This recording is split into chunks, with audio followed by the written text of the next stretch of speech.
executive producer Lillian Garcia. Every athlete is on this quest.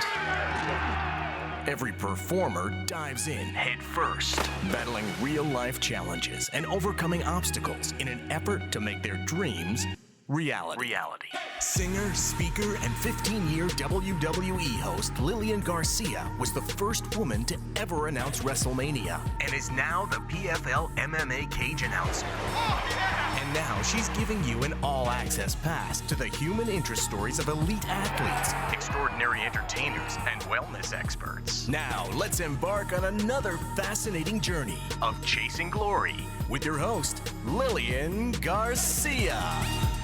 Welcome everybody to Chasing Glory, and this time I am back in Las Vegas, Nevada. It has been an amazing month of PFL MMA playoffs, and I'm inside of a cage right now.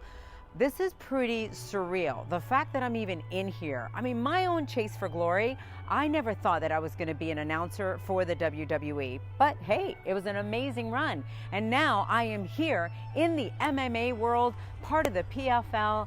I couldn't be happier. It's just been an incredible experience to get to know fighters in such a different way.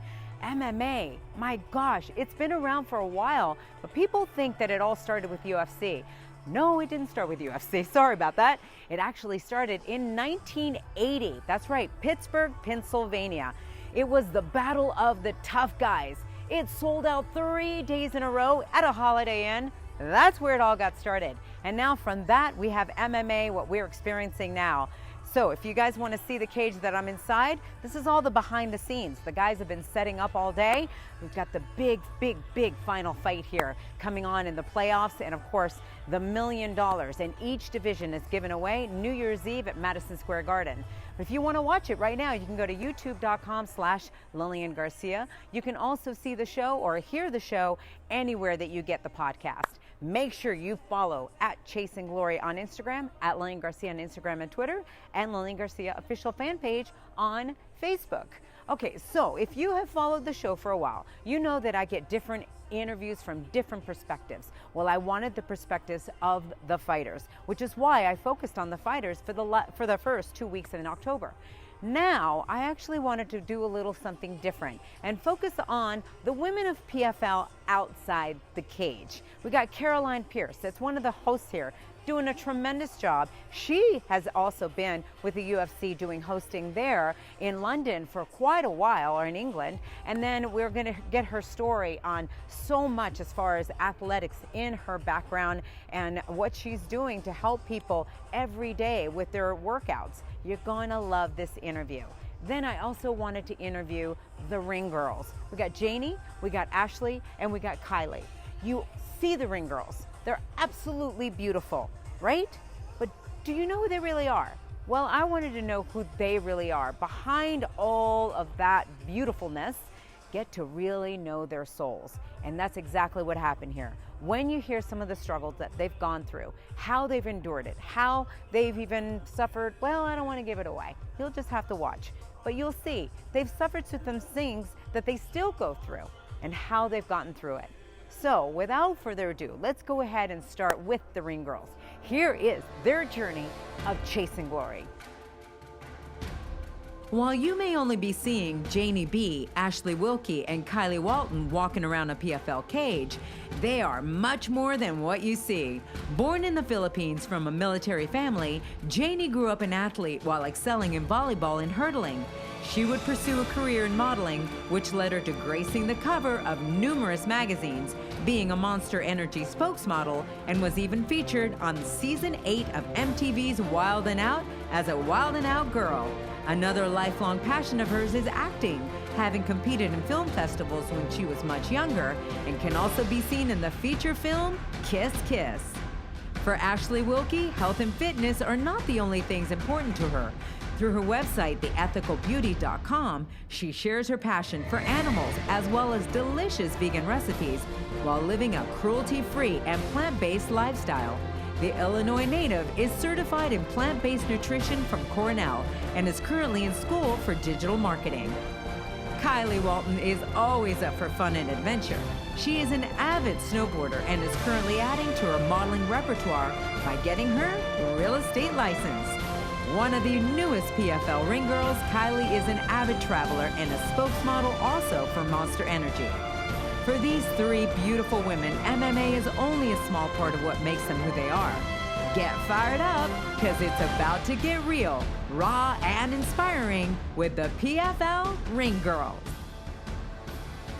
All right, we are here. I'm so excited. I got Janie, I got Ashley, and I got Kylie. Guys, welcome to Chasing Glory. It's so exciting to have you here. Thank you. Thank you for having us. Of course. You know, I wanted to have you for a reason, for a very, very big reason, and that is I feel like you guys get seen, but you don't necessarily get heard.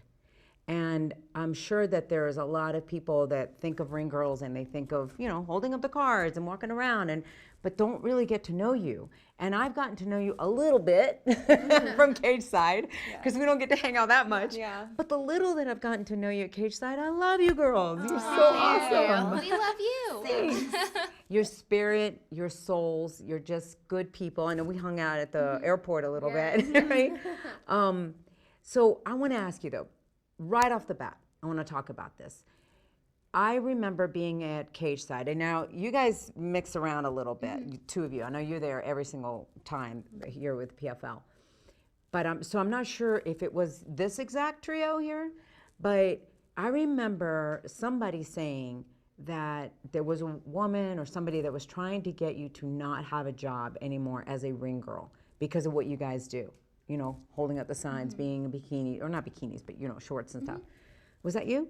No. No. But I mean, it definitely has happened multiple times. Okay. Yes. So let's address that. Yeah. Let's talk about that, because in a world of the Me Too movement and women empowerment and all of this, there's plenty of women out there that say, what you guys are doing, you're scantily clad women, you know, whatever, why are you doing this? You're degrading women and all. What is your viewpoint on that? Because you guys are doing the job. What's your viewpoint on that? Go ahead, start, Janie.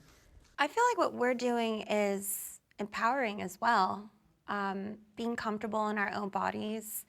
And, you know, we work really hard for our bodies. I think we both do, or we all do. Yeah, please say you do. Please say it's not like overnight. No, Yeah, you know, Yeah. yeah, and I think it's empowering to be able to be confident in your own skin and to be on a center stage, a center arena, and to confidently walk around and be a part of the sport. I think, you know, I know that Ashley and Kylie are a little bit new to the sport, but they've grown to love it as well as I have grown to love it. I've been a part of this company back when we were WSOF, and my husband introduced me to this sport, and I've fallen so much in love with it. I have so much respect for the fighters, and what's nice too is a lot of the fighters do have a lot of respect for us as well. Oh, that's great. So- They tell you that? Is it what it is? Yeah, They talk to actually, you? Yeah? yeah, they do. That's They- awesome. You know, maybe, again, not everyone might have respect for us, but, you know, I think just, you can't please everybody. Yeah. But I feel like in this company, we're family. Yes, of So- course, I agree. And everybody has a different role. Right? Everyone does. So what's your take on it, Ashley? You know, I think at the end of the day, we provide people a sense of just entertainment in the sense of we're there to give the fans a smile. When we do our meet and greets, it's really cool to see people come up to us and just say, you know, thank you for taking the time out of your day to either just say hi or, you know, chat with them a little bit. And that's my favorite part is just people, like you kind of touched on, don't really think there's too much necessarily going on besides surface level. Right. But yeah, it's really cool to talk to people and know that we make people's day sometimes just by saying hi or just giving them a smile. So I think it's really fun to be a part of, and it's something that we love. And to me, that's if you're doing what you love. I mean, what more is there? Yeah. All right, Kylie, what's your point of view? Yeah, same thing. So I think Janie and Ashley both kind of explained everything that I'm kind of thinking as well. I came into this year. This is something very new to me, and you know, the whole Me Too movement, like you said, it is very hard for some women to kind of comprehend what we do and, you know, take that into consideration on, you know, their part. They do something completely different from what we do. But, you know, Me Too movement, it's supposed to be women empowering women. And, you know, sometimes, yes, we might wear something a little bit different than someone else does, but we all think the same. We all have different views on things. And like they said, you know, it's really nice to have people coming up to us and wanting our autograph and wanting to be part of, you know, what we do, as well as the fighters. And, you know, we're all, so say, like a family to each other. So sometimes it's hard, and sometimes people don't have an explanation as to why they don't like what we do. Yeah. But at the end of the day, I think we're all here just to put a smile on each other's faces and be here for each other, you know? Does it bother you at all? Because I hear it very slightly. I don't hear it like, you know, you would hear it years ago, you would hear the guys whistling. Like, really hear it out loud. Yeah. Now, when you guys go around, I hear it a little bit, but not that much. Does it bother you guys at all when a guy whistles? No, not at all. Compliment? I Yeah, think it's a like compliment. And you hear worse things walking down the street. And we could be fully clothed or in sweats. And I feel like that, to me, is a little bit more lewd when we're just going about our normal day and they're hooting and hollering, and they say way worse. Yeah. I think in an arena setting, it's nice. It's like they're part of the show. They're engaging with us. We also interact back. I know all of us are always waving back and blowing kisses back to them. Yeah. So. It's funny because I remember being in WWE especially. I don't really get to here, but in WWE there was a lot of lull between commercials, and I would be the only one in the middle of the ring. It's not a cage, right? So I was not covered by the cage. So the guys would whistle or something, and I'd just be blowing kisses and, you know, waving, and I didn't see it as anything bad or negative. I just thought, well, they like what they see. That's pretty cool. It's an innocent interaction, in my opinion. Right. But there's a lot of women that get bent out of shape about that, you know? Yeah. Now, I also think, in a way, it's like, think of athletes, you know, gym, the trainers, all this training that's going on online, and people are constantly focusing on their bodies and talking about lift this and do that and showing off their muscles and showing. So in a way, I feel like this is just another extension of that. Where you guys have worked hard on your bodies, and this is just part of the job. Yeah. I know a lot of our fighters get some hoots and hollering too from, you know?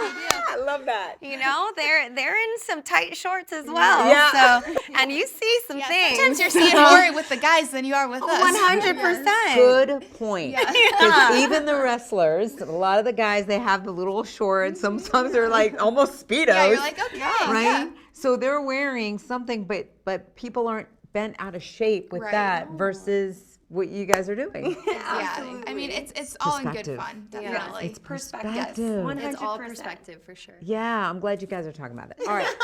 So, Kylie, I got to ask you this because before we started, you had mentioned briefly, because I stopped you. I'm like, no, we got to talk about this. That when you get in a setting where you have to speak, you get a little shy. I you know do. why? I actually don't know why. I have been around cameras for probably about 6 years now, and I don't know what it is. You can hear the tremble in my voice. Like, I don't know what it is, just like having to think of what to say, and if I'm gonna say something wrong to upset somebody, and you know, sometimes it's very hard to be in a public matter and to speak as well. But you know, being around girls like Janie and Ashley, it helps me a lot to try to overcome that because they're very well spoken. They think about what they're gonna say before they say it, and they've always got a good view on what they're gonna say. So I really look up to them, and I look up to a lot of the other girls and guys that I work with as well. But yeah, I don't know what it is. It's just something about either having a camera or just having to speak. And Have you ever said something that later on you're like, oh man, why? Or somebody pointed that out to you? Not necessarily. I mean, we do some film work with our other job with Monster, but sometimes we do interviews with that stuff, and I do get nervous on that because a lot of the times we are on a live setting or something like a video, and they get a lot of views, and I'm just scared that like if I say something wrong, it's just gonna like have people Go think, viral. like, yeah, it's just like gonna go viral, and I just don't want to be that person. But yeah, I do take it into consideration, and I'm trying to definitely work on that. So I want to know something. Who's Kylie as a kid? How were you like growing up? I was a very adventurous kid. I definitely grew up with a good group of friends. My family was always there for me. They still are, and I'm such a family person. But yeah, growing up, I loved to ride dirt bikes. I loved going to the desert. I would snowboard. I'm just like very adventurous person. So outside of work, it's like the same thing. I'm just very happy, go-getter, and just I love being around people. And what was some of the hardest struggles that you endured growing up? I would say I had a very hard time reading. As weird as that sounds, I had a very, very hard time reading in school. I feel like a lot of that has to do with, speaking as well. That is a very big struggle for me, but like I said, working Like on reading stuff. it in front of the class? Yeah, like having to read in front of a class, that was a very, very big struggle for me, and I would get like kind of teased about that. And sometimes it's when people tease you and you're in front of people, it makes it harder for you to overcome that because you feel like every time you're going to do that, you're just going to get made fun of. But, at the end of the day, I still work on it. I still try to do it, and I still try to overcome my fears of, public speaking and having to do all that type of stuff. So it's very hard sometimes, but... You realize what just happened here, right? Yes. Because you say you don't know where it comes Yeah. from. That's where it comes from. Yeah. You were made fun of. Yeah, other So people. you're so scared to say something, even if it's not reading a book. Yeah. It's just the act of being in front of, whether it's a camera, the camera represents people. Yeah. Right? So being in front of the people that are behind the camera, right? That you're so scared you're going to say something wrong and be made fun of like you were because you have felt that what that felt like. Yeah, exactly. So there's your connection there. Yeah. Now you just got to realize that you're Realize it. not that little girl anymore being Yeah, made fun of. exactly. You're Thank hurtling this every day. And you're giving somebody hope out there right now that's having that Exactly. struggle and that they can still then pursue a career like you've pursued, which is awesome. Yes, Thanks for sharing that. That's awesome.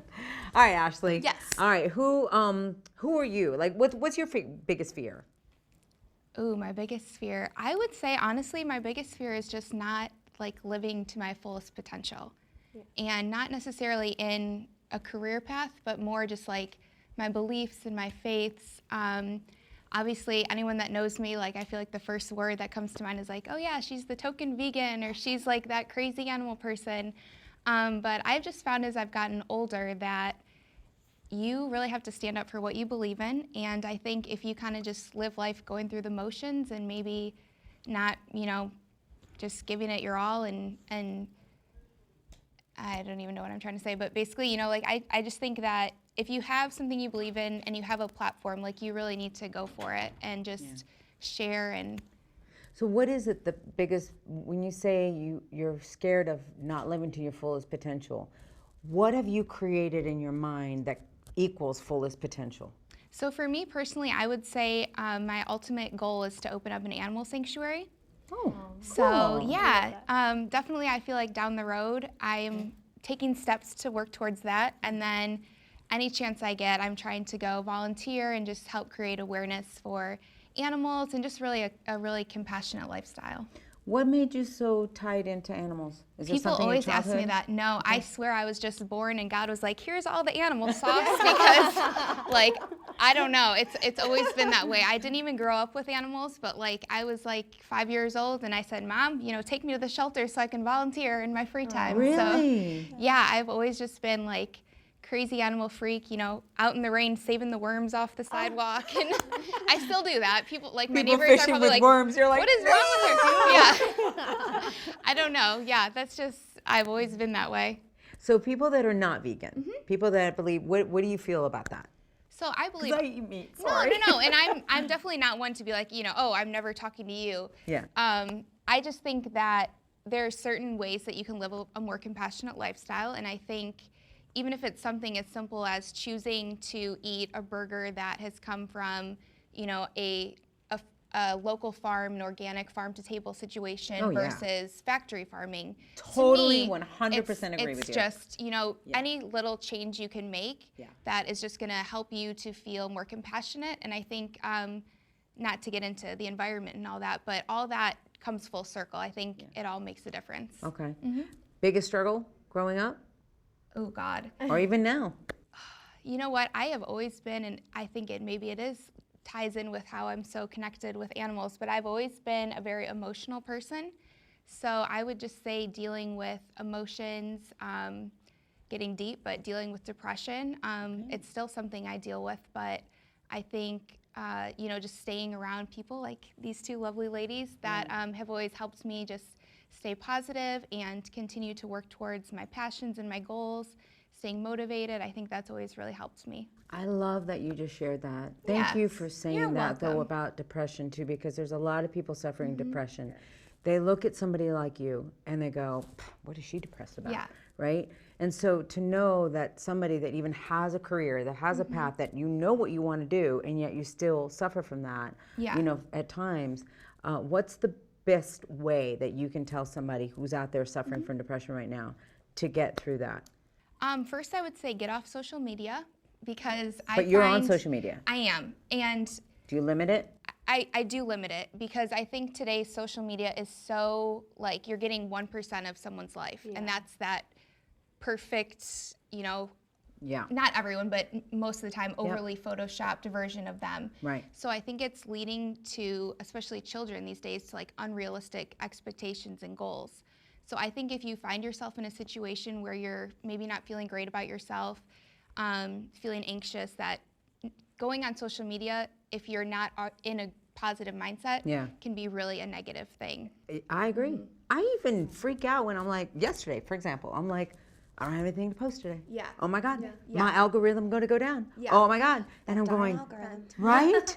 And then I'm like, I'm stressing over posting Right. for people that I don't even Right. know. Yes, thousands It's of people you don't even know. Crazy. But at the same time, I'm like, yes, but I'm trying to make this a business as well. And It is. It's a very. struggle. It is a struggle, and I mean, for me personally, like I choose to use social media as my platform when it comes to veganism and animal welfare. So obviously, there's so many positives to it, but I think again, you have to really be in a good mindset. And if you're feeling low about yourself, even it's something as simple as maybe unfollowing someone that every time you see that picture, you get a negative feeling. I agree. Get rid of that. You don't need that in your life. I love It's that. very, very simple steps I found personally that have helped me for sure. Here's the other thing I've had to do.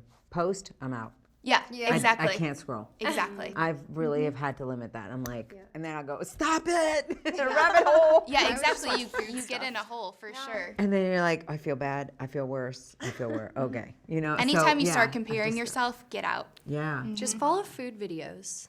Food videos. Just follow food pages. You're She always follows going to food. be I happy follow when you look at dogs. food. Is that what you do? Yeah, you guys. I love that, guys. I'm gonna actually have to think about who I follow. Yeah, I know. Just go through like a huge purge. All right, Janie, I want to get to you. So let me ask that. As far as who are you? Because I know you've been here the longest. You've been doing this for a while now, right? And but who are you at the core? Who is Janie? If somebody, because they look at your page and they go, pretty, but then who's that? I think if you look at my page, it's so hodgepodge. Yes. Yeah. It's what I do for work. I do share a lot of my personal life. I do that because of, trying to give a more realistic perspective and not always have this like fine-tune Photoshop life. So sometimes I'll post pictures and I'm busted in them. Like I've got no makeup. Like I post lots of videos where I like got messy bun. I've got my giant prescription aviator glasses on. I'm messing around with my dogs. Then you have my other side of my life where I'm very into automotive sports. So I huge off-roading obsession right now. Oh, that's cool. My husband turned me on to off-roading. So I've got my Jeep build. He's got his Raptor build. I just got a Can-Am. What most people don't realize is I could go out into the desert and just live in the dirt for a whole week and be completely happy. I don't need to be, this lavish lifestyle 100% of the time. I just saw you went to Burning Man, I did, right? yeah. I've wanted to go to Burning Man, but I have such bad allergies. I'm like, Yes. there's no way I could live there. I have horrible allergies as well. Then how do you survive Burning Man? Allegra. There's your Allegra commercial. Yeah. Yeah, right? Yeah, I mean, Seriously, But I find it's very weird, but the desert, for me, I find my center there. Yeah. It's where I'm at peace. For a lot of people, it can be going to the ocean, just being out in the mountains. For me, the desert is where I find my balance. Wow. Yeah, so Burning Man to me it's not just a party and, that's the common misconception.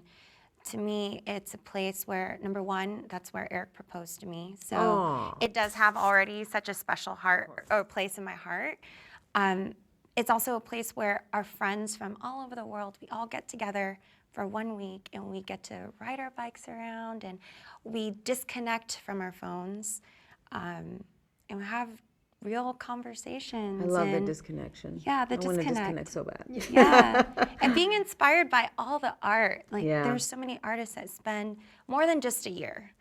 They'll spend multiple years working on a piece of art and they'll bring it out. And just all for everyone to enjoy. Yeah. It's Wow. amazing. And who was Janie as a kid? Janie as a kid was I can't wait to hear my this. mom, my poor mom. I was a little bit of a black sheep. Really? My brother was like, the golden child. The academic ace, the athletic guy. He just excelled in everything. And I felt a lot of pressure to try to uphold to his standards that he set forth to my parents. And, it was hard. It's hard to compete with a sibling. And so I just stopped. I just finally told myself, At what age? you know what? Probably in middle school. Okay. Probably in middle school, I just realized, my brother is amazing. He's somebody I look up to, but we're different people. And I should not try to live up to his standards. I'm my own person, and I need to be my own person and find who I am. So I kind of just floated around a little bit. I think my parents were definitely really frustrated with me because I'm not your, the typical or the standard Asian Yeah. parents. Why aren't you bringing home A's? Why are you bringing home B's? I was really great at school. I just didn't have the mental capacity for being in a classroom. And my parents just did not understand that for the longest time. I'm just more of a hands-on person. Yeah. I like being outdoors. Just kind of a free spirit. Do you know where that came from, where that influence came from? I don't, honestly. I see bits and pieces of it in my parents, too. So I know it's in there, in them. And you just elaborated it. And I think I got, Yeah. my brother got all the, like you're talking about, God gave you all the animal Yeah. sauce. God gave my brother all the, the scholastic sauce and the athletic sauce. And he was like, I'll give you a little bit. Yeah. But then just kind of run around, be you. Be That's free. wild, though, that at middle school you could figure out, that's a lot of pressure, too. It is. Do you remember that moment in middle school when you look back? I honestly had a lot of time at home because my parents never let me out. Super strict Asian family, never let me out. So I had a lot of time to sit in my room and just kind of be by myself and be in my own thoughts. And I think that was really important that I actually had that because I wasn't constantly out trying to chase my friends or be what I thought kids my age needed to be. I can kind of just simmer in my own thoughts. Yeah, wild. Does that still stay with you? Yeah. It still does. Do you feel, because of that, do you get a sense of fulfilling of what you've achieved in this life so far? Or do you still have but I didn't succeed all the way because my parents wanted me to do this, and that whole thing that we kind of want to live up to? Yeah. I floated around a lot. I didn't feel like I fit in for the longest time. I actually used to have lunch by myself, sometimes in the library. I just read a magazine and kind of be. No friends? I had friends. I just never felt like I fully fit in anywhere. I never fit into a certain niche of a group. And so I felt like I never really belonged until after high school. In college, I started meeting new people and finding people that I had like minds with. My parents, they just always told me, listen, we want you to graduate high school, with honors, which I did. Then in college, my parents were like, we just want you to finish, which I did. And then they wanted me to go into the day job, which I did. I have a pretty stacked day job resume. I think a lot of people don't realize. They think that I kind of jumped into modeling right away. I actually had a full-time job, and I was killing it, but I just was not happy. And I could not figure it out. Yeah. And my parents were finally like, Janie, you did everything that we've ever asked you to do. School, work, and you're not happy, so you have our blessing to just go out and pursue whatever it is that makes you happy. Whew, Yeah. That must have been a breath of fresh air. Oh, I cried. Yeah. I'm an emotional person as well, so I get in the feels. Yeah. I get in all the feels. And yeah, it was so just like a weight lifted off my shoulders. Like, all I ever wanted to do was to make my parents happy and proud of me. And I just floated around for so long just trying to make that happen. But at the same time, I wasn't living up to my full potential. Yeah. So when I finally got that blessing, like I finally feel like everything's starting to come full circle for me. Yeah. So if somebody's in that position right now, but their parents aren't necessarily coming to them and saying, go do you, right? What would you advise them? Goodness. I mean, I went probably a good decade of just going against the grain. It's just having faith that, you know, one day they're going to see the bigger picture and that you'll get that support.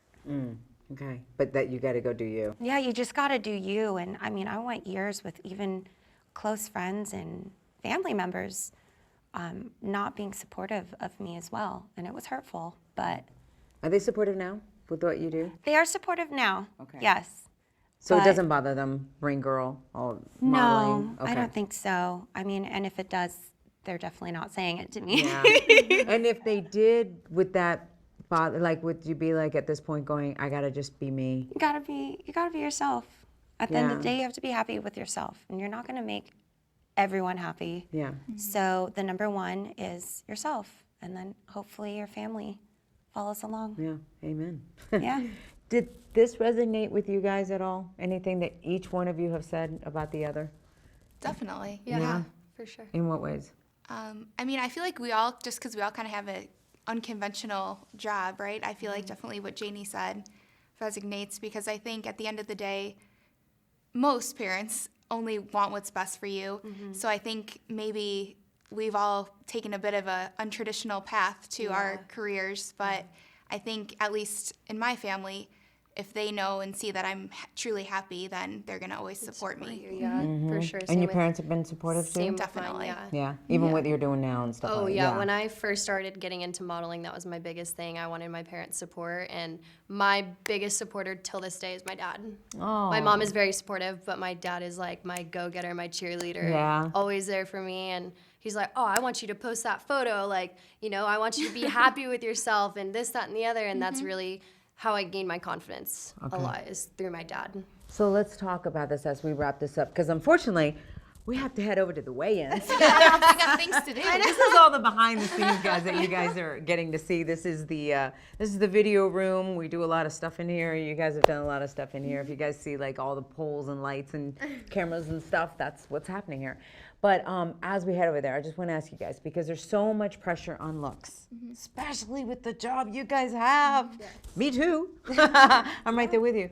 How do you get to a point, because, you know, as the years go and life goes, like, to be able to accept who you are, no matter at what age, no matter at cellulite level, you know what I mean? Like, it's going to get harder, right? Oh, for sure. What does that cross your mind?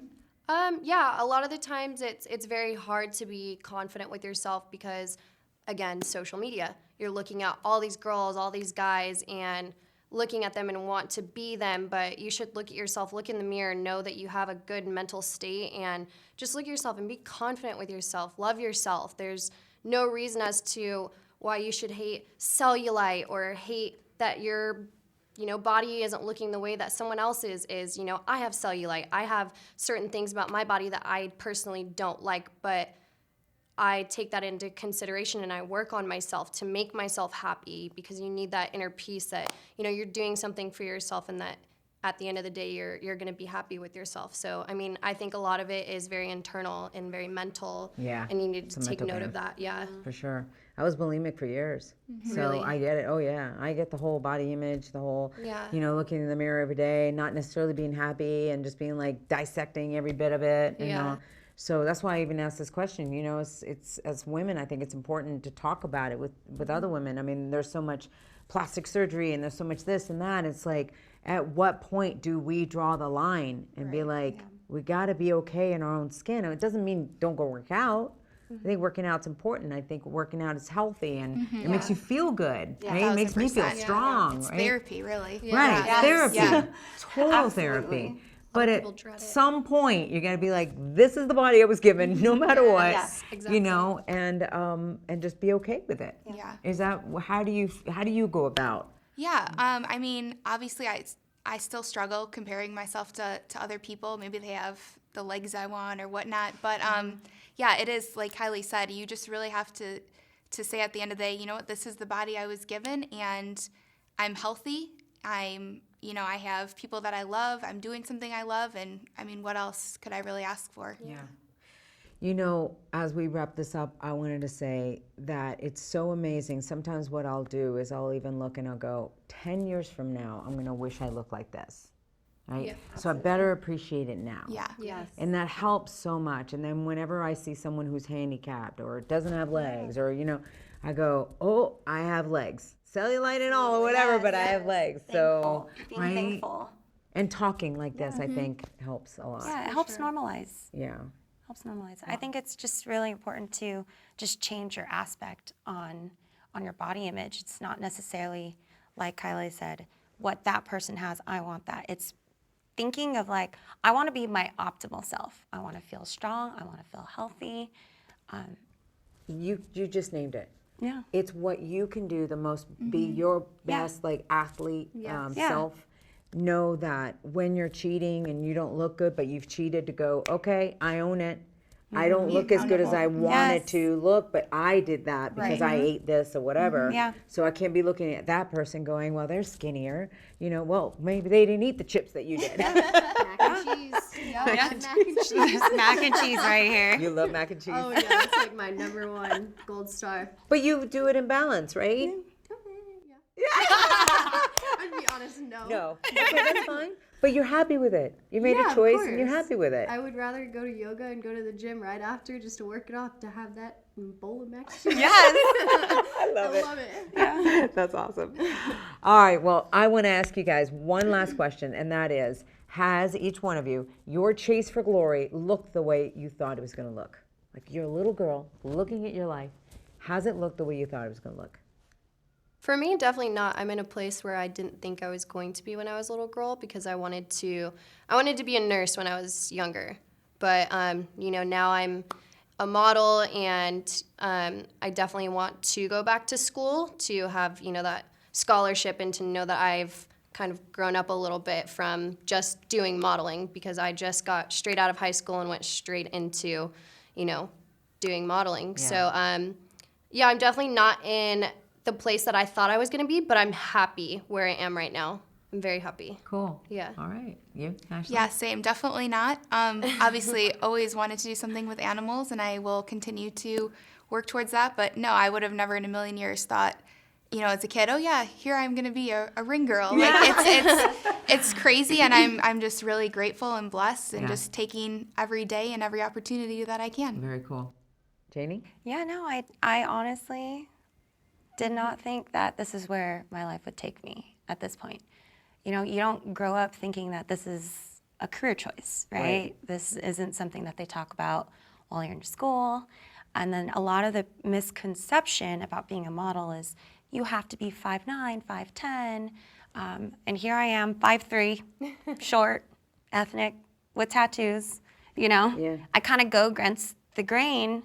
I never thought that any of these opportunities would be open to me. But it just goes to show that if you have a hard work ethic, you can break those barriers. Yeah. I love that. We'll end with that. I love it. Yes. Thank you guys. Thank you, See you Lillian. at cage side. Yes. Chasing Glory with Lillian Garcia. I absolutely love these interviews. My gosh, I learned so much from them, especially how important it is to take care of your body. Guys, it makes you feel good. It really, really does. Not only just look good, but feel good. And something that I found that I'm so excited to share with all of you is a product that I absolutely 100% endorse because of the ingredients, and that is Organifi. So excited about this because it is a super food. It is super nutritious, lots of minerals, lots of vitamins, and that is what your body needs, especially in such a stressful society now. We're always on the go. Well, your machine, your body is not going to keep going if you don't take care of it. All right, so the thing though about a lot of reasons why people do not want to take care of their bodies is because of taste. And that's why I love about Organifi, because not only are these products good for you, but they taste yummy. Start the day with your plant-based protein powder. Make a yummy morning shake. You're going to be like, whoa, where's this been? It's so good. And then put your greens in there if you want, or just do this on its own. You can get your day full of vitamins and minerals in your vegetables right here with your green juice. And this helps detoxify your body, balance your body. Energy, why do you think I have so much energy? These teas right here, absolutely love them. One is from chocolate and one is pumpkin spice, just in time for the holidays. It is gold right here, gold. Your red juice, it's got lots of beets and it's got lots of superfoods, like 7 superfoods just in this little container right here. So get those in. And again, it helps also with anti-aging. It helps with gut health. Brain booster. I know that Dumb and Dumber, remember Lloyd and Harry? They could have used this. Also, your collagen. Your collagen makes you just feel and look so good because we lose collagen as we age. So you want to get your collagen in. Now, what I love about these travel size packets here is the immunity booster here because, you know, you might come in contact with a lot of different bacteria as you're around in your day. The immunity booster is going to take care of that. It's on the go. And your green juice is also on the go. Okay, guys, just go to the website. You're going to love me for this. You're going to find it so yummy. And you guys are going to lose weight as well. Don't you want to feel good and look good? Okay, Organifi. It's Organifi.com with the promo code GLORY. Organifi.com, promo code GLORY. You're going to get not 5, not 10, not 15, but 20% off your first order. Yes! Okay, so go now. Organifi. Sound like a cheerleader, but hey, I am your cheerleader. Get healthy. Organifi.com with the promo code GLORY. 20% off right now. Okay, back to more Chasing Glory. Sports and fitness have surrounded the life of Caroline Pierce, which allowed her to travel the world in both avenues. She began her athletic career at a young age, where she became the youngest competitor ever at the England Schools competition when she competed in the sprint hurdles at the age of 11. Just years later, she would top the national rankings in 4 different disciplines and would represent Great Britain at the age of 15 in the pentathlon and earn a spot in the European Cup heptathlon team at the age of 24. She would then represent her country at the World Bobsled Championship as a reserve, all while earning a first-class honor degree in sports science and a master's degree in nutrition and exercise physiology from Loughborough University. She would gain national exposure when she was cast on the show UK Gladiators as Ice, and soon would become the face of the International Strongman competition. Caroline would host many sporting events, such as the first CrossFit Live Invitational between the US and Europe, as well as a presenter of the Paris Motor Show. She even produced and presented her own series for the online sports platform Exclusive Sports Media, where she interviewed all kinds of athletes and showbiz personalities. Caroline would stay active in the fitness world and would share her wisdom when she wrote Better Body Workouts for Women, and would also release her award-winning fitness DVD series, The Total Body Collection, along with her latest workouts available worldwide on FitOn and TV.Fit apps. Caroline would also launch her Gladiator workout series with PowerPlate, which has been adopted in gyms all over Australia, Asia, and the United States. Her experience and love for all sports led her to be the lead host for the UK's BT Sports Network. She anchored the weekly UFC show Beyond the Octagon and would also be a backstage reporter for numerous UFC events. Caroline is currently the host for the PFL, the Professional Fighters League, on ESPN, and can be seen conducting in-cage post-fight interviews with the fighters. Her work ethic and passion for living an active and healthy lifestyle is inspirational and promises to add valuable insight to people all over the world. Get fired up, because it's about to get real, raw, and inspiring with Caroline Pierce. That's right. It's about to get real, raw, and inspiring with Caroline Pierce. I'm so excited to be in this position, because you usually do the interviews, right? I said that. I was like, I want to ask the questions. If I flip out on you at any point, I'm sorry. But no, I'm like, will I have anything interesting to say? Of course you do. You know how I many do. people I have that actually say that they're getting interviewed or right beforehand, and they're like, well, you want to interview me, but I don't know if I've got anything to say. And then once the interview starts, they go, oh yeah, this about my life and that about my life. We all have something to talk well, about. I feel I've done so much, but I'm like, I feel like I've told my story a lot. So you feel like, has it been heard, or is it interesting? Will people relate? So, yeah. I know they're going to relate. I'm probably more nervous than if we were. No, I'm not nervous, but more nervous than if I was sitting here interviewing somebody with all my notes in front of me. I should have done notes. My life from age one. Yeah. I don't even like to do notes, actually, because I like to just get in a conversation with people. I know highlights about you. I know one thing. I've had a ball working with you. Seriously. Me too. It's been so nice to come into an organization. You were here last year. And the fact that I'm like, oh, okay, there's another woman here. I saw you on screen when they were like, you'll be working with Caroline. Even though we don't do like the same exact job, it's still, we're working together. And my first thing always is she going to be nice? Is she going to be catty? Is she going to be, you never know with women. Yeah. You never know. So I didn't know what I was stepping into. And when you were so nice and just so pleasing and everything, I was like, yay. We just clicked straight away because we're very similar in many ways. We've come from similar backgrounds in terms of television and broadcasting, and both having grown up in Europe and moving out to the US. You obviously moved out here a lot earlier than I did.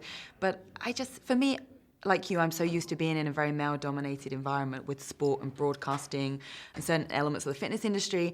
And with you coming in, I was excited. You know, I actually didn't think that. I wasn't thinking what she would be like. I looked you up. I heard you sing the national anthem. I was like, her voice is beautiful. And no, I was excited. And it's been a really nice dynamic. Yes. A different dynamic. It has been fun, especially because we're in such a male-dominated industry. So many men. That I think we're holding our own, though. Pretty good. Yeah. So tell me, first of all, how in the heck did you get into MMA? Like announcing for MMA? Because I know you did some things with UFC. Opportunity, yeah. So I was an athlete myself as a heptathlete competing for Great Britain, European Cup, transitioned to bobsledding, did the World Championships. I read that and I'm like, what? So I'm an out-and-out athlete. I've always loved sport, but I was studying at Loughborough University, a big sports university in the UK, and I thought I was going to be a sports science lecturer, a physiologist. I did a lot of work in the lab for my master's degree. And then I thought, this is monotonous, this is boring. And I've always liked the stage. As an athlete, you go out to the track in your running knickers and your crop top and you're out there doing your thing. And I started doing bits of sports modeling and commercials to fund my training. And soon after graduating, a TV show called Gladiators came about.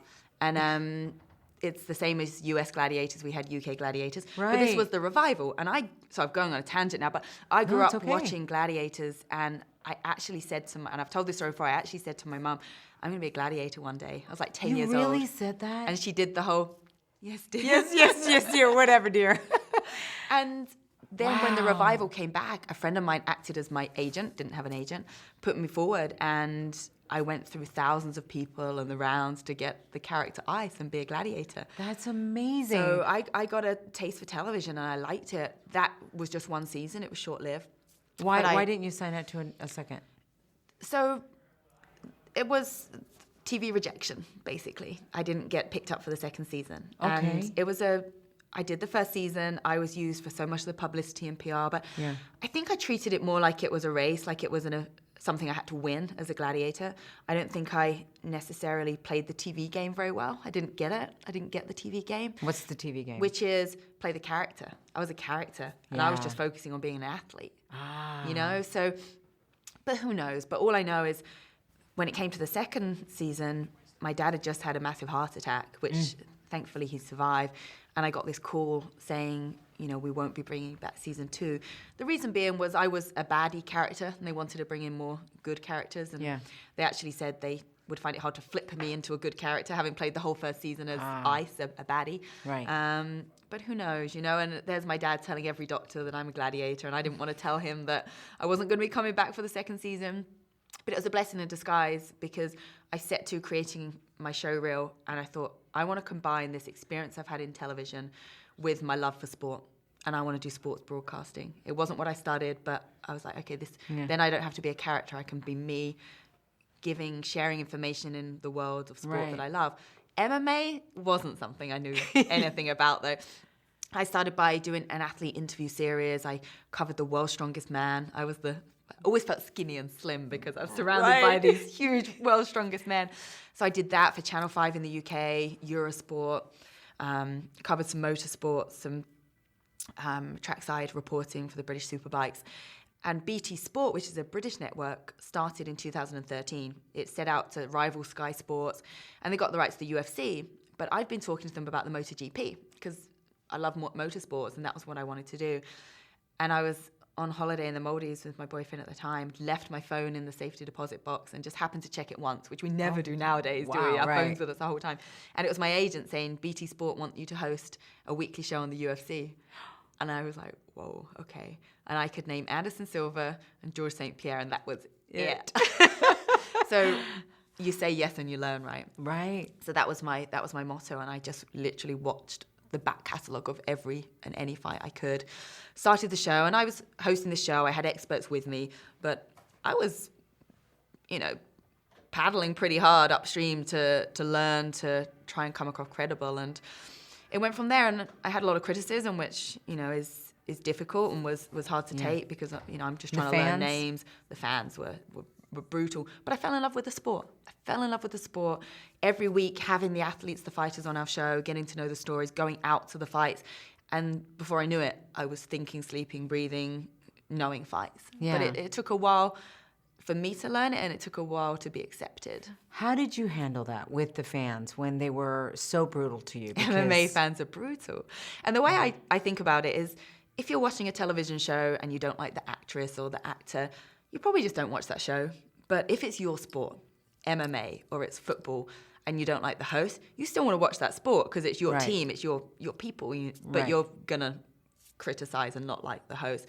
And to begin with, it was actually fine when I started doing the weekly show because it was a nice, friendly weekly magazine show where we'd round up fights, etc. And I'd pass questions around.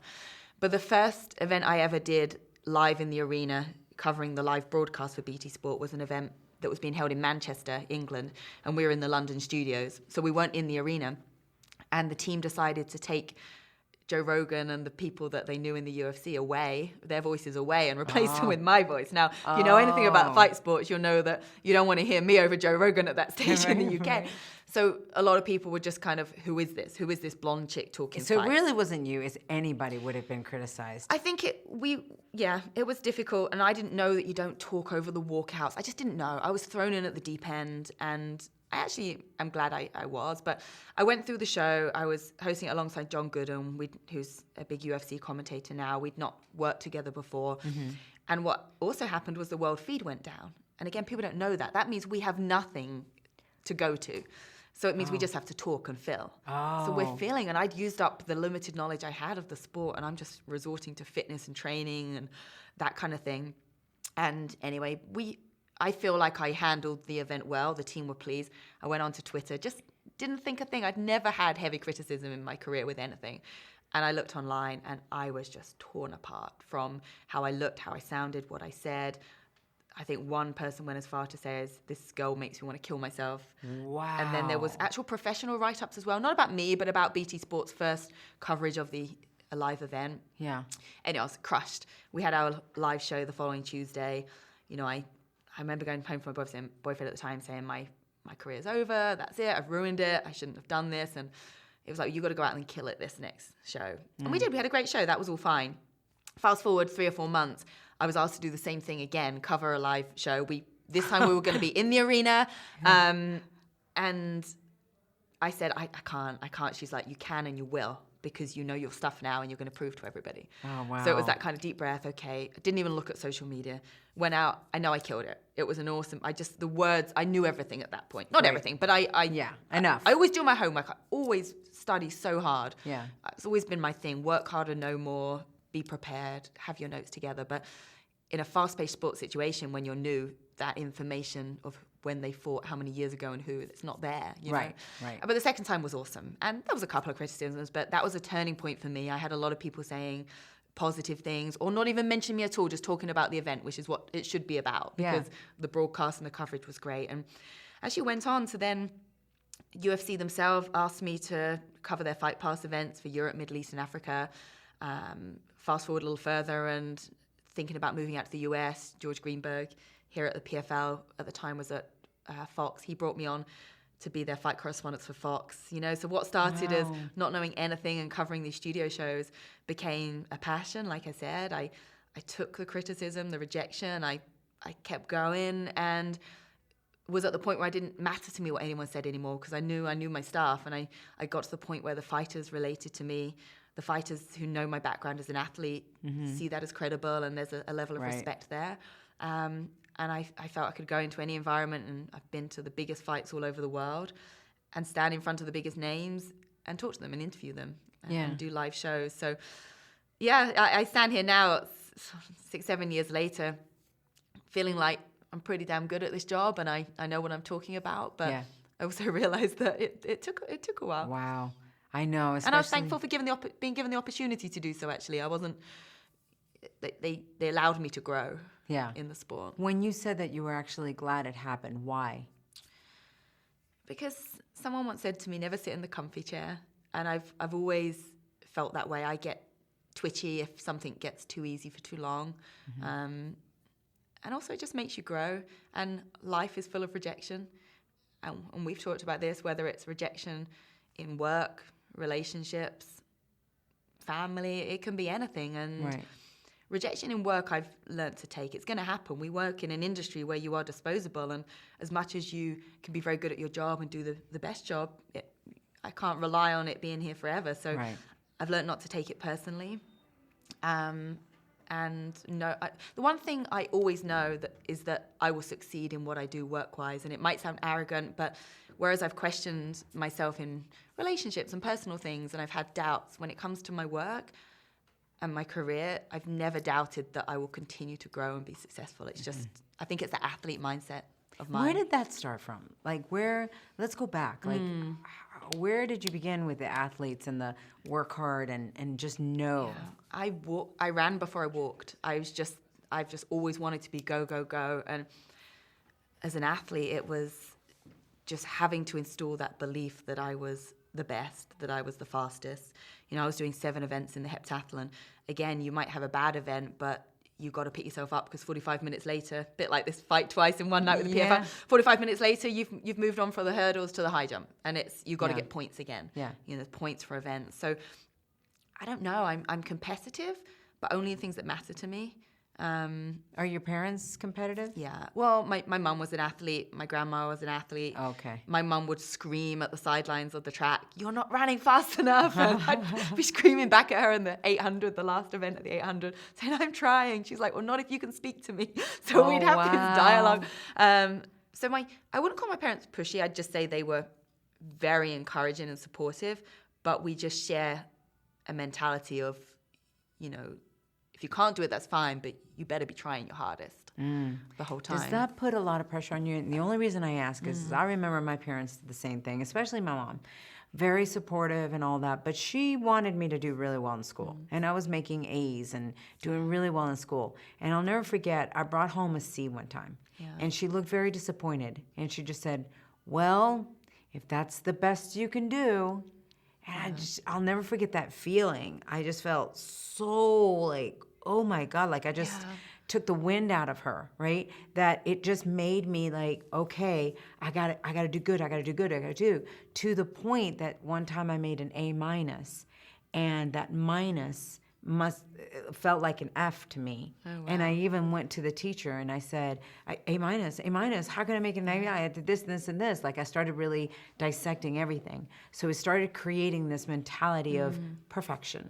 This mentality of you got to do your best. You got to. I have that same perfection mentality, but I don't think it comes necessarily from my parents in that way. Because in fact, conversely, my parents would say, "Stop revising, go to bed. You've done enough. You're fine." You know, it was something I put on myself, and again, it was seeking to be perfect, seeking to be the best. I would climb the fence of the running track Christmas Day to get onto that track, come snow, wind, rain in the UK, because I was like, I need to know that I'm doing more than anybody else. And I think, again, that's something that I put into the work I do. But another thing with me is I like to do things that make me uncomfortable. I like to take opportunities. I'm trying to get a little bit more strategic as I've got older and not trying to say yes to everything. But the perfectionism mentality is a blessing and a curse. It makes you put in the work. But I wanted everyone to like me. I've wanted to get the straight A's. I've wanted to be the best at my sport. And you come to learn that not everyone's going to like you, especially in this business. Just the sound of my voice upsets some people. You know, I've even heard it broadcasting here in the US. It's so sexy to me. I love it. Some people like it. Other people like, it's a British chick talking. I kind of, then the British people have criticized me saying I'm starting to sound American. So, not everyone's going to like you. They might not like the way you look, the way you sound, what you've referenced about somebody. So, it's learning that you can't please everybody, and that's okay. Even being perfect in what we do, even this morning we're filming a pre-show and I mucked up, it wasn't live, but I'm mucking up my lines and I couldn't get there because other things are going on in life, and we had some situation where the fighter not making weight, we had to rejig the whole show. Right. And then the more I get angry with myself, the harder it gets to get the lines right, and then the whole crew, and they're staring at you, and I'm hard on, and that stays with me longer than it should, How? So, in what way? What do you? Well, then we go into fighter meetings, and I'm still beating myself up about this morning. Did people think I was not good at my job?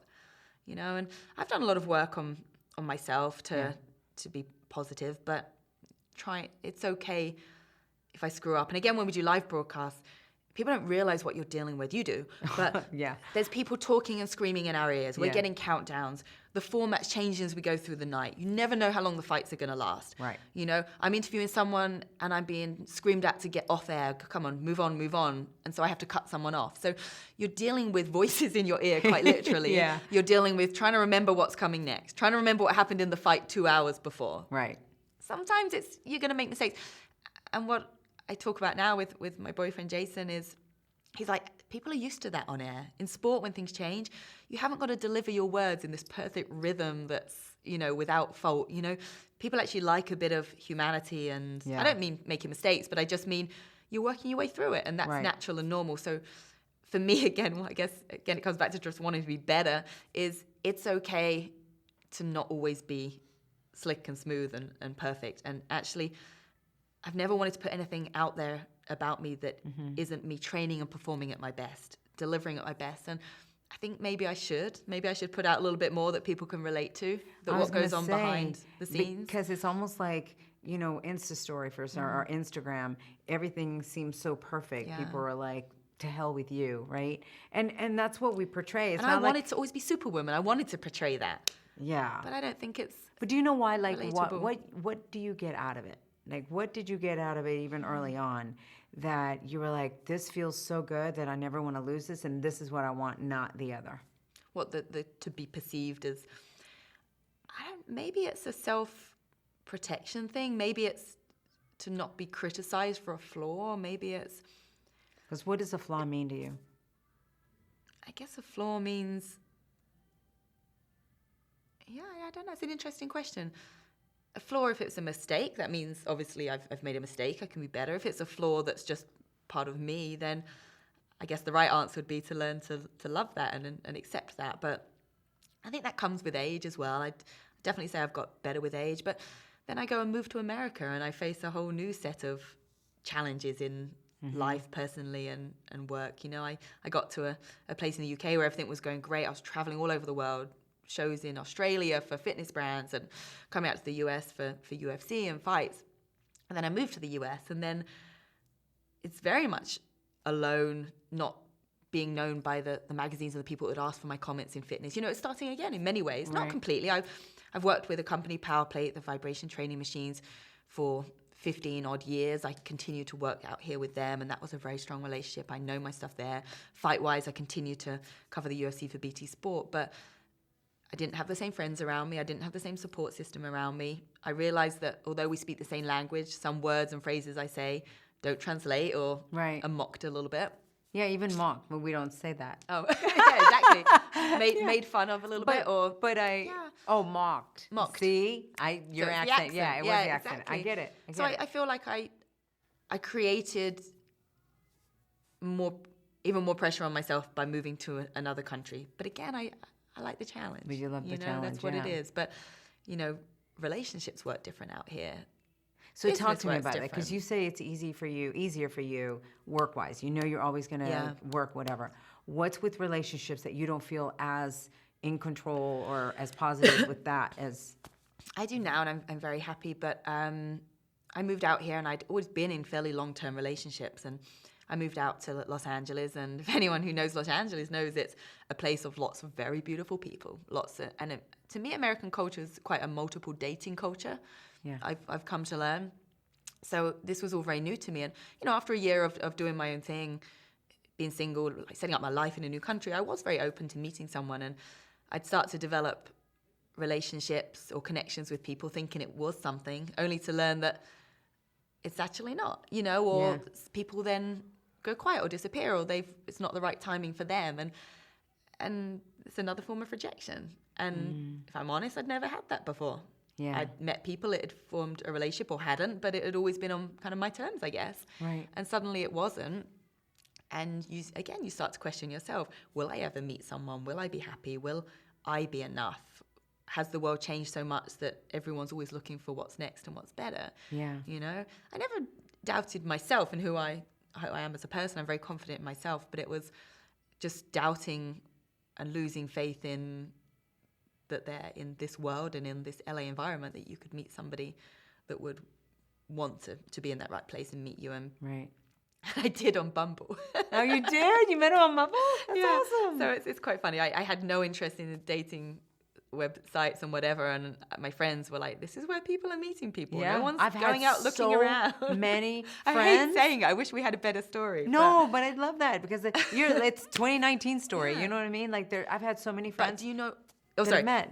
Yeah. That have met that. Yeah, of course, have met that way. But do you know what? It worked because I was kind of pretty relaxed at that point. I'd gone through a few, okay, this isn't working, and maybe a bit of hurt and rejection.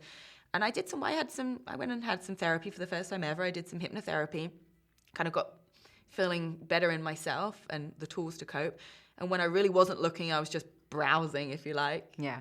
Up pops this guy who caught my attention and did everything right. And I realized that when it's right, it's not difficult and it's not game playing, and I didn't have to wonder. Yeah. And a year and a half later, he's amazing and he supports everything I do, and he has an incredible career himself as an actor, and I feel really lucky. But I know I only got to that place because I let myself go through the rejection and work on myself. Yeah. A little bit before that happened. Silver lining there. Yeah. So it seems like the rejection that you got at MMA and all of that made you better in this, right? I think it is. I think you develop a thick skin. You get better at knowing that rejection is never personal, whether again it's career or your personal life, and just moving on. There's a lot of people. There's a lot of opportunities out there. Sometimes I feel like one life isn't going to be enough for me. There's so many things that I want to do, or I wish I'd already done. Or what are some of those? I don't know. Different countries to live in. Languages to learn. I mean, of course, these things you can still do, but I'm loving what we're doing here with Professional Fighters League, and I feel a part of something. And I've actually spent a lot of my career with PowerPlate, being part of companies from the beginning. PowerPlate, the fitness company I worked for, was the same. I like feeling like we're part of a family here, Yeah. you know, and Yeah. we feel like we're all growing this thing together. But yeah, I don't know. There's just, I'm always that person that I'm doing one thing, but am I missing out on other things? Yeah, And is yeah. there more time? Can I be doing multiple things? And I was a heptathlete in my sport, which is the 7 track and field events. I juggled 7 events. And I feel like that in my work life as well. I'm always wanting to do a little bit of everything. That's why I do so much in the fitness industry and sports broadcasting, and I'd like to do a little bit more entertainment as well. And I think it's because I just like that diversity. Yeah. And that no one day is the same. Do you feel tired at all? Yeah. Because it's great to do that, and I've done that myself, but sometimes I'm like, I do. oh my God. But I still think I'm not doing enough. I always feel like I'm not doing enough. And people that would be like, you're everywhere all the Right. time. How do you even have any time? So does that also, though, there is that thing that we both have to be very careful, where you can want to do more, and you get the never enough syndrome, where you Yeah. can't even enjoy what you're doing because it never feels, completely fulfilling, because So you true. feel like you need to do more. Every time I've reached one of my major goals, I get there. Not so much now, but in the past, I get there and I'm in it. I'm doing it. I've wanted this for so long. What's next? I'm already thinking, well, what next? And what's bigger? Not bigger, but what's the step up? Yeah. You know, it's a dangerous thing. And I think there's a lot more now in social media and just in terms of the advice and guidance we get, that be in the moment a little bit more. And I'm definitely getting better at that. Just putting into separate buckets, if you like, the different things I'm dealing with. Because I put on a different hat every day. I'll leave here, Las Vegas, PFL, and I'm straight off to Denver to go on to QVC to talk about these new products we've launched with PowerPlate. I put that hat on, come back. I'm then choreographing my next fitness app program. Right. I film that, we come back, we do the playoffs again, So I love that variety, but I have to be in the moment with each thing that I'm doing and not allow, like you say, for me to think, well, what's next? And always Right. be looking ahead. Always.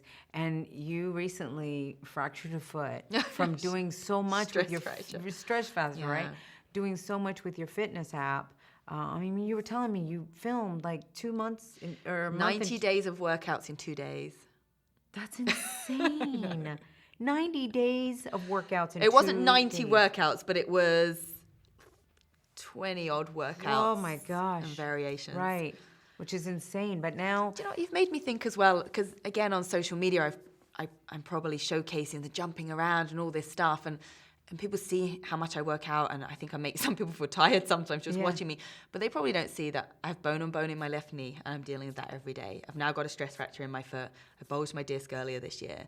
They don't necessarily, maybe I should share more of the recovery, how that affects me and my business. And, when I did share about my back injury, I was astounded with how many other people are suffering the same thing Again, and wanted advice makes and you help. relatable. So Yeah. so I, as much as I like to feel like I'm this machine and this Wonder Woman, I'm body's pretty broken. Yeah. And it takes some putting back together. And again, I was hobbling around the last show on crutches. I've got a boot this show, but in a couple of weeks I've got to be jumping around filming again. that's fitness. what's crazy to me, is the fact that you're even thinking, yep, it's going to happen. And are they Oh saying yeah, it will happen. It will happen. They say a stress fracture 6 to 8 weeks.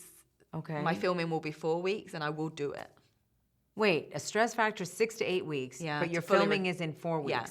So you're going to push yourself beyond the 6 to 8 weeks, like what they're telling you. I'll adapt my workouts so there'll be less impact. I'll do what Okay. I can do, but I'll definitely have that boot off in 4 weeks. And whether it means the boot goes back on again afterwards because I've changed it. Wow. I don't know. It's just, I don't like. Girl, don't you think sometimes though your body is telling you? Yeah, it is. that- And I know that. And I feel, aside from certain projects I take on, my day-to-day training, I do protect my knee and my back a little bit more. I do a lot of recovery stuff now. I do cryotherapy. I've started doing these LED beds. Taking CBD as well has been like life-changing for me. So as much as I'm still training hard, I'm putting more into my recovery than I've ever done before. Good.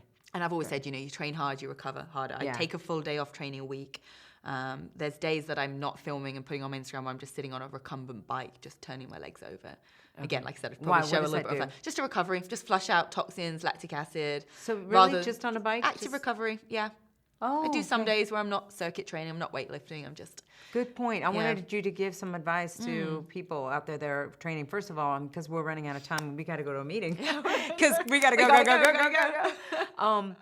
I want people to be able to follow you, your workouts. What's the best way? Because I know you've also released some apps. Yes, too, so tell across me. my social media, my Instagram's at Caroline Pierce, Pierce spelled Pearce. Yeah, I made that mistake.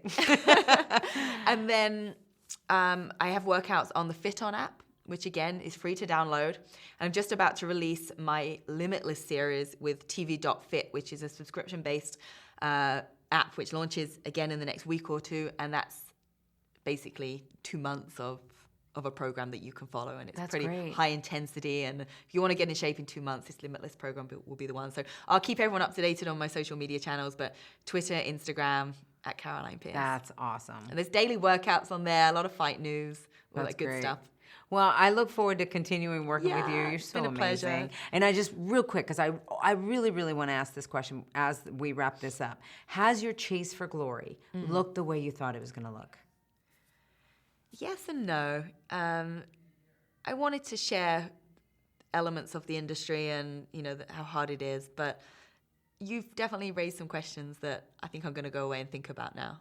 Oh, that's cool. I didn't mean even Yeah. that. No, but I it's true. appreciate that. Yeah. But I mean, as you being a little kid, Yeah. and you're looking at what your life, what you want your Oh, I life thought you to meant be. this interview, Yeah, yeah. no. I just mean, has your chase for glory, like, as you're sitting there going, okay, I want my life to look like Yeah. that. Has it looked the way you thought it was going to look?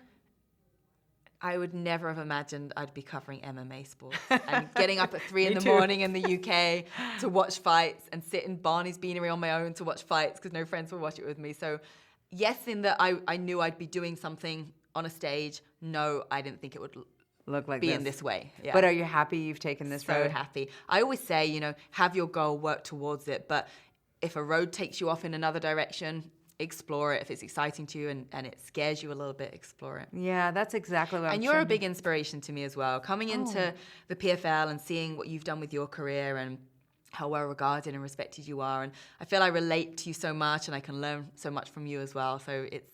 Thanks. it's I feel been- the same yeah, way. It's been really cool. You're very good at your job, by Thank the way. you. You're very good. So thank you. I Thank you. appreciate you. I love you dearly. Love you dearly. Thank what's you our so nickname? much. Oh yeah, we are the Atomic Blonde Shells. There you go. Hashtag that. All right, we'll leave with that. Thanks, Lillian. Chasing Glory with Lillian Garcia. Well, there you have it, another episode of Chasing Glory. I am so excited for this episode because of all the things that we heard from Janie, from Ashley, from Kylie, and of course, Caroline Pierce. So the Ring Girls and Caroline Pierce, I am just so happy that they were so open, vulnerable, and shared so much with you because, again, this show is all about helping each other out. So hopefully you guys got a lot out of it. Make sure that if you did, spread the word. Make sure that you tell your friends all about it. Okay, so for the outro of the show, I thought I'd be doing this at the outro of a playoff. I am standing here at the end of a playoff night at Mandalay Bay. The cage is in the background. Crazy night. The PFL MMA playoffs have been outstanding. This has been my home now with the PFL since April. I thank you all for following me on this journey here as I chase my own glory and for, joining us here in the Professional Fighters League and all that the MMA fighters have got going on. It is all leading to the championship, New Year's Eve, Madison Square Garden. This week is the final playoffs. So definitely tune in Thursday night on Halloween night. Ooh. Okay. You guys can always watch the show. YouTube.com/Lillian Garcia. You can listen to the show wherever you get your podcasts. Spread the word. Make sure you go to Instagram at Chasing Glory, at Lillian Garcia on Instagram and Twitter, and Lillian Garcia official fan page on Facebook. I dearly love all of you. Thank you for joining me. And until next week, much peace, love, and passion. Remember to always be yourself and trust that it's enough. Love you. Bye. Thanks for joining us here on Chasing Glory from executive producer Lillian Garcia.